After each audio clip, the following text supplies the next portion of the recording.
Crimea was supposed to be Russia's untouchable fortress, protected by layers of air defenses, elite troops, and billion-dollar infrastructure. But last night, Ukraine shattered that illusion. A massive swarm of drones descended under the cover of darkness. Within minutes, the sky lit up over Kharkovsky Air Base. Helicopters exploded. Ammunition depots ignited. A Russian Panzer air defense system wiped out. And according to Ukrainian intelligence, the damage may top $70 million. But this wasn't just another strike. This was a message, one that reached deep inside the Kremlin. As Putin clings to Crimea, Ukraine is dismantling his stronghold, one drone at a time. And if this trend continues, Russia's grip on the peninsula could soon become a myth. What really happened that night? And what does it mean for the war? Let's break it down. Since Russia's 2014 annexation of Crimea, it has maintained a near-total grip on the strategic peninsula, but Ukraine is steadily chipping away at that control. Through a relentless campaign of strikes, sabotage, and precision attacks, Ukrainian forces are now threatening even the most fortified Russian military positions on the peninsula. And if the latest reports are accurate, Ukraine may have just launched one of its most effective operations yet. According to an official post on the Telegram channel of Ukraine Security Service, SBU, Ukrainian forces launched a major attack on the night of June 27th, continuing into the early morning hours of June 28th. Their target was a Kharkovsky Air Base, located near the eastern edge of Crimea.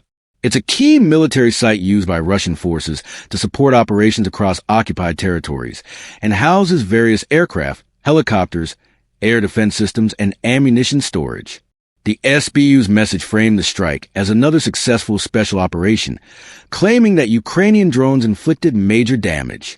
Specifically, the SBU stated that another successful special operation of the SBU, enemy Panzer S-1 anti-aircraft missile system, and 3 helicopters destroyed. The post continued. Fire damage was inflicted on the locations of the aviation units, air defense systems, ammunition storage depots, as well as reconnaissance and attack UAVs of the enemy. Though the SBU hasn't revealed the exact tactics used in the operation, multiple Ukrainian and international news outlets suggest that Ukraine used drone swarms under cover of night to bypass Russian radar and air defenses. That tactic, now frequently employed by Ukraine, has proven highly effective, especially against stationary or lightly defended targets. Russia's losses, according to the SBU, include 3 key helicopters, the Mi-8, Mi-26, and Mi-28, all significant in terms of cost and battlefield utility. The Mi-8 is a workhorse utility helicopter, widely used across the globe and especially valued for transporting troops, supplies, and equipment. With more than 12,000 units produced since its inception, the Mi-8 is one of the most reliable helicopters in Russia's arsenal. Each one costs an estimated $10 to $15 million. Then there's the Mi-26, the heaviest transport helicopter ever to go into full production. It can carry massive loads, including armored vehicles and artillery systems. It's a logistics powerhouse, essential for moving large payloads in remote or contested areas. Destroying one of these is a serious logistical blow for Russia. Its estimated cost? Around $27 million per unit. The third helicopter reported destroyed was the Mi-28 Havoc, Russia's primary attack helicopter. Designed to engage tanks, armored vehicles, and enemy personnel, the Mi-28 carries a deadly array of weapons, autocannons, guided missiles, and even aerial bombs. It plays a central role in Russia's air assault strategy, particularly in frontline engagements. Each one costs roughly $18 million. Finally, Ukraine claims to have taken out a Panzer S-1 system, Russia's self-propelled short-to-medium-range surface-to-air missile and gun system. Known to NATO as the SA-22 Greyhound, the Panzer is used to defend high-value assets from aerial threats, including drones, missiles, and aircraft. Russia has positioned several Panzers in critical areas, including near the Kremlin and Moscow's Ministry of Defense. The fact that Ukraine could destroy one deep inside occupied Crimea highlights both the vulnerability of Russia's air defenses and Ukraine's growing technological edge. This latest strike is part of a broader Ukrainian strategy to destabilize Russia's hold on Crimea by methodically targeting its logistics, command structures, and military hardware. As Ukraine's drone capabilities evolve and intelligence improves, these kinds of strikes are expected to become more frequent and more devastating. Bit by bit, Ukraine is proving that Crimea is no longer a safe haven for Russian forces. Russia has deployed the Pantsir S-1 missile system extensively throughout the country and in occupied territories. One unit is even stationed near Putin's residence in Sochi, underscoring how critical this system is to Russian defense strategy.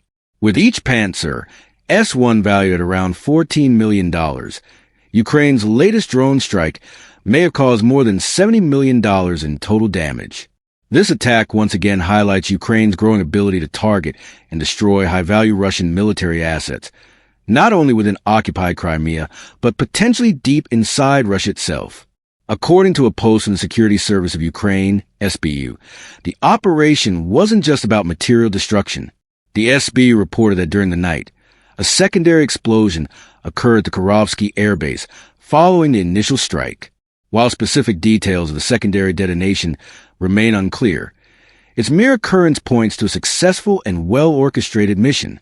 It stands as one of the most effective operations Ukraine has carried out in 2025 so far. Strikes like this resonate deeply with the Ukrainian people.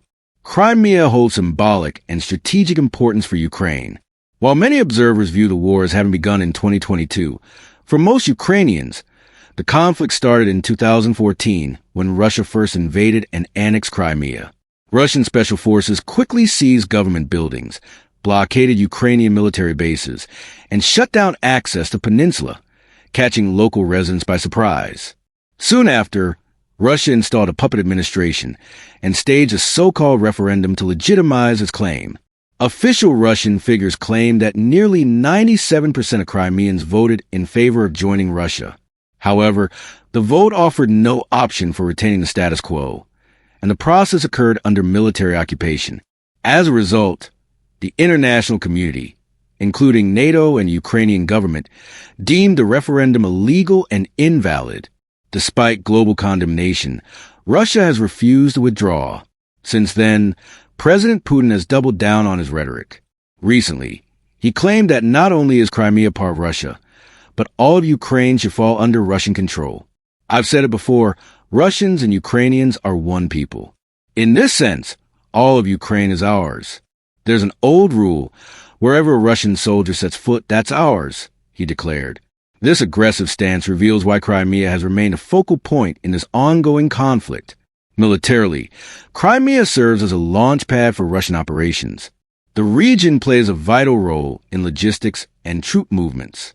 Russian forces have utilized the Kerch Bridge, a 12-mile, 19-kilometer, engineering marvel built at cost of $7 billion, to funnel troops, tanks, and supplies into Ukrainian mainland, especially into key battlegrounds like Kherson and Zaporizhia.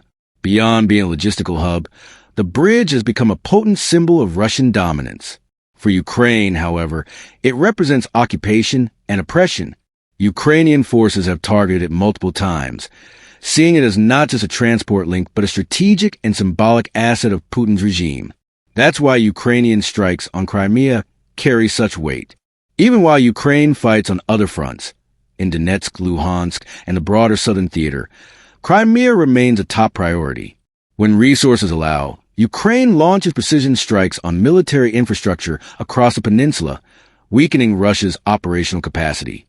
The recent strike on the Kharkovsky Air Base reinforces this approach. According to the SBU, Ukrainian drones struck multiple targets: helicopters, ammunition depots, and air defense systems. Among the destroyed equipment were Mi-8, Mi-26, and Mi-28 helicopters, each critical in its own right. The Mi-8 is widely used for troop transport. The Mi-26 is capable of lifting heavy military equipment, and the Mi-28 is a dedicated attack helicopter equipped for anti-armor operations. Combined, the losses amounted to tens of millions of dollars. More importantly, such losses degrade Russia's capacity to conduct aerial operations from Crimea. The destruction of a Panzer S-1 system is particularly significant, as these units are responsible for protecting high-value military sites from drone and missile attacks. Their elimination further exposes Russian installations to future Ukrainian strikes. These successes demonstrate Ukraine's increasing mastery of drone warfare, intelligence gathering, and long-range targeting. Even without full-scale Western air support, Ukraine has managed to strike deep into occupied territory and exact a heavy toll on Russian military infrastructure. As Ukraine continues its campaign, the strikes on Crimea are not only about military gains, but also about morale. Each hit against Russian assets in the peninsula sends a powerful message to Ukrainians and the world. Crimea is not forgotten, and its liberation remains central to Ukraine's war effort. Putin may continue to assert dominance over the region, but every successful strike undermines that claim. As 2025 unfolds, Ukraine's campaign in Crimea may prove pivotal in reshaping the strategic balance of the war. Since 2014, Russia has maintained control over the Crimean Peninsula, forcibly annexing it and declaring it part of Russian territory. However, Ukraine has never accepted that outcome. Over time, it has launched a series of targeted operations aimed at disrupting Russia's hold on the region. One of the most potent symbols of that resistance is Ukraine's repeated attacks on the Kerch Bridge, an engineering marvel that connects Crimea to mainland Russia and serves as a crucial supply route for Putin's forces. Ukrainian Major General Dmitry Marchenko made it clear in June 2022 that the Kerch Bridge was a top priority. He called it target number one for the Ukrainian armed forces, emphasizing that neither side kept that intention secret. Since then, Ukraine has launched 3 successful strikes on the bridge, one each in 2022 and 2023, and a third on June 3, 2025. The first 2 attacks caused major structural damage, temporarily shutting down the bridge. The most recent assault, possibly involving underwater explosives or drones, targeted the bridge's structural supports and again plunged the area into chaos.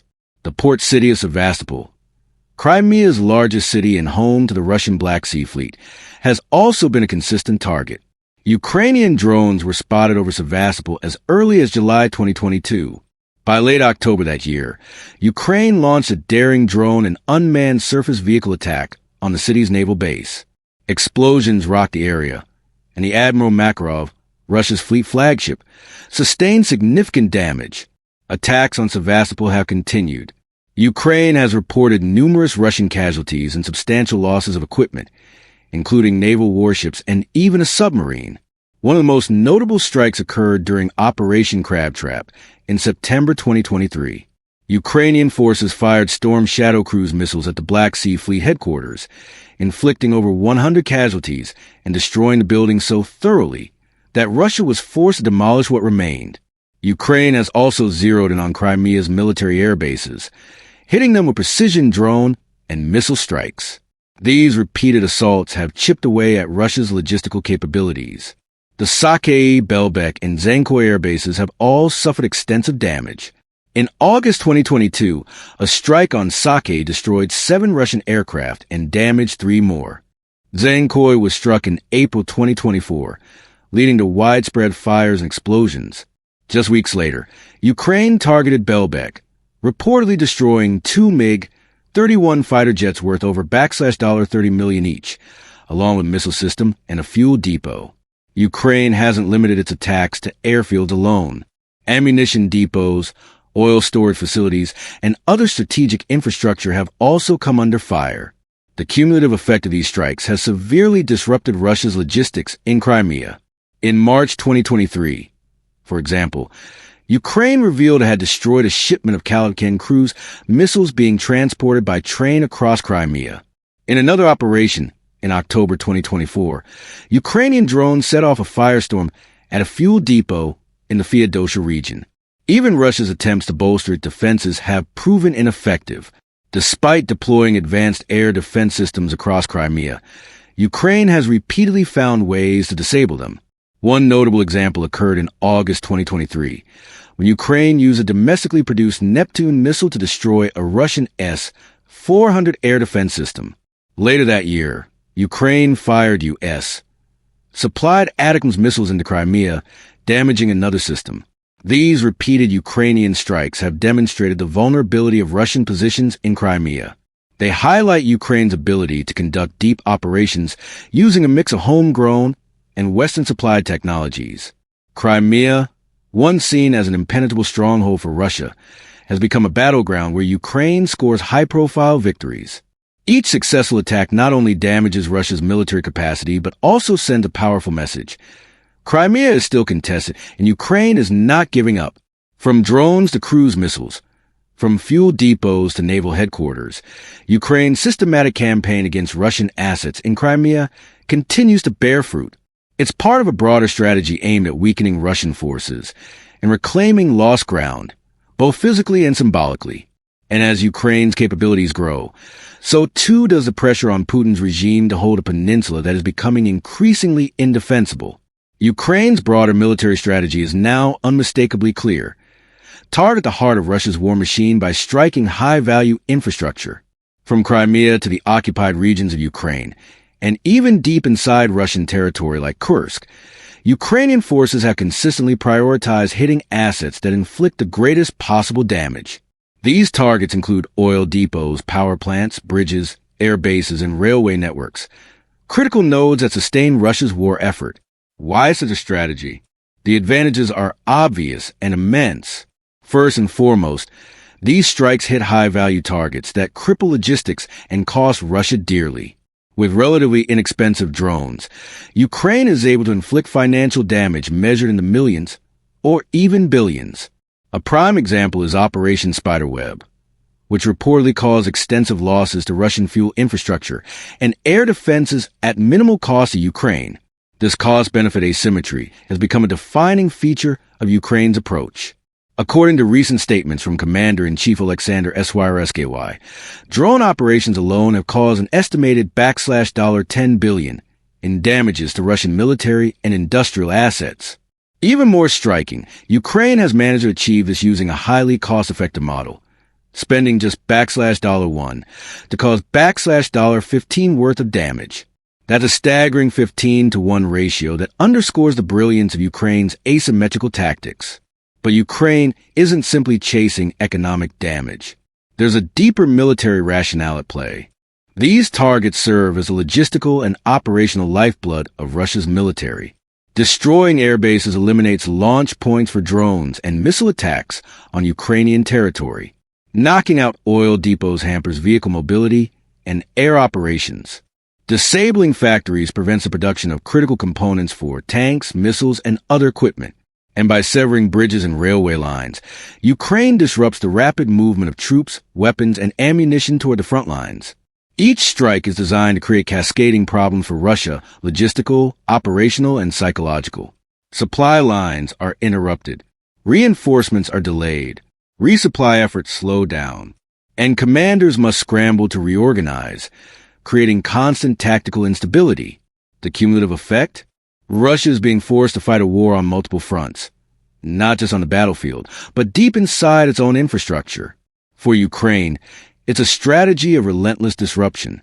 The goal is to make Russia feel pressure from every angle, not only in the trenches, but also in the skies above Moscow, the roads in Crimea, and the fuel stations across Belgorod. Every successful strike stretches Russian defenses thinner and makes Putin's objective, total control of Ukraine, even harder to achieve. The Security Service of Ukraine, SBU, recently made its mission explicit. The SBU is systematically working to reduce the Russian Federation's capabilities to carry out air and bombing strikes on the territory of Ukraine. The occupiers must realize that their expensive military equipment and ammunition are not protected anywhere, neither the front line, nor in temporarily occupied territories, nor in the enemy's deep rear. And indeed, that message is being heard and felt across the Kremlin. Russia is facing serious economic turmoil, with its own financial institutions warning of a possible recession. The ruble continues to weaken, inflation is rising, and defense spending is outpacing revenue. Military losses have also reached grim milestones. Russia recently crossed a threshold of over 1 million casualties, a number that is impossible to hide from the public. Grief now touches almost every corner of the country. Mothers, fathers, sons, and daughters are paying the price for Putin's ambitions. Meanwhile, the pace of Russia's territorial advances has slowed to a crawl. Analysts suggest that at the current rate, it could take decades for Russia to fulfill its invasion goals. On top of that, there are growing reports that Moscow is running dangerously low on essential military hardware, including tanks, ammunition, and missile stockpiles. In short, Ukraine's pinpoint strikes are having a profound cumulative effect. And even as the war drags into another brutal year, each drone sent, each missile launched, continues to degrade Russia's capacity to fight. One strike at a time, Ukraine is wearing down the Kremlin's ability to wage war and building momentum for its own eventual victory. Despite fierce battles raging in Sumy and Kharkiv, Ukraine has not taken its eyes off Crimea. Recent events underscore Kiev's determination to keep the peninsula under pressure. In fact, the latest attack comes shortly after what many consider to be the largest Ukrainian strike on Crimea to date, which unfolded over May 2nd and 3rd. This massive operation included more than 250 strike drones, an array of surface drones, and a dozen powerful missiles, including British-made Storm Shadows and Ukraine's own Neptunes. The strike didn't just target Crimea. It also hit Russia's neighboring Krasnodar Krai. Though Russia's air defenses managed to intercept many drones, others broke through and hit their marks. Fires and explosions erupted at key locations, including the Saki and Zenko air bases, with NASA satellite data later confirming the presence of multiple active fires on military sites across the region. One extraordinary outcome from the attack was the downing of a Russian Su-30SM fighter jet by a Ukrainian surface drone equipped with AUS-made Sidewinder missile. This marked a historic first. A manned combat jet destroyed by an unmanned surface drone, showcasing the increasingly sophisticated capabilities of Ukraine's drone warfare program. With this major May operation followed up by a similarly precise and damaging June strike, Ukraine is demonstrating a pattern of high-impact attacks on Crimea approximately once per month. Each attack disrupts Russian operations, inflicts tangible losses, and sends a strong message to Moscow. Ukraine has not forgotten Crimea. For Russian President Vladimir Putin, these continued strikes represent more than just material damage. They are a symbolic threat to his long-standing grip on the peninsula, which Russia forcibly annexed in 2014. Despite Russia's near-total military dominance in the region since then, Ukraine has made it clear that the fight for Crimea is far from over. However, Ukraine faces significant challenges in retaking the territory. It is stretched across multiple fronts, battling Russian forces in the east and south, including the vital Kherson and Zaporizhzhia regions. These areas now serve as a strategic buffer for Russian forces in Crimea, complicating any direct Ukrainian advance. Still, Ukraine's repeated drone and missile strikes serve a powerful purpose. They not only wear down Russian military assets, but also send a morale-boosting message to Ukrainians and a psychological blow to Russian troops stationed in Crimea. Ukraine is telling the world, and Putin in particular, that Crimea remains Ukrainian territory, and the fight for its return is ongoing. Putin, for his part, has indicated that he wants Crimea to remain under Russian control in any future peace settlement. However, Ukrainian President Volodymyr Zelensky has made it equally clear that he will not agree to any deal that allows Russia to keep stolen land. To him and millions of Ukrainians, Crimea is not a bargaining chip. It's a rightful part of their nation. So while the prospect of retaking Crimea through ground combat remains distant, Ukraine's current strategy appears focused on attrition, inflicting steady, costly blows to Russian logistics, infrastructure, and morale. Each strike chips away at Russia's grip on the peninsula and increases the pressure on Putin to consider alternative outcomes. If Ukraine can sustain this pressure while also leveraging its drone superiority and Western support, the balance of power in Crimea could slowly tilt in its favor. Russia may find that its once unchallenged control of the peninsula is increasingly under siege. Perhaps someday, Ukraine's persistence and tactical innovation will bear fruit, and Crimea will be fully liberated. Until then, the fight continues, one strike at a time. To stay updated on Ukraine's bold strategies and the shifting dynamics of modern warfare, check out our special feature on Ukraine's use of drone technology.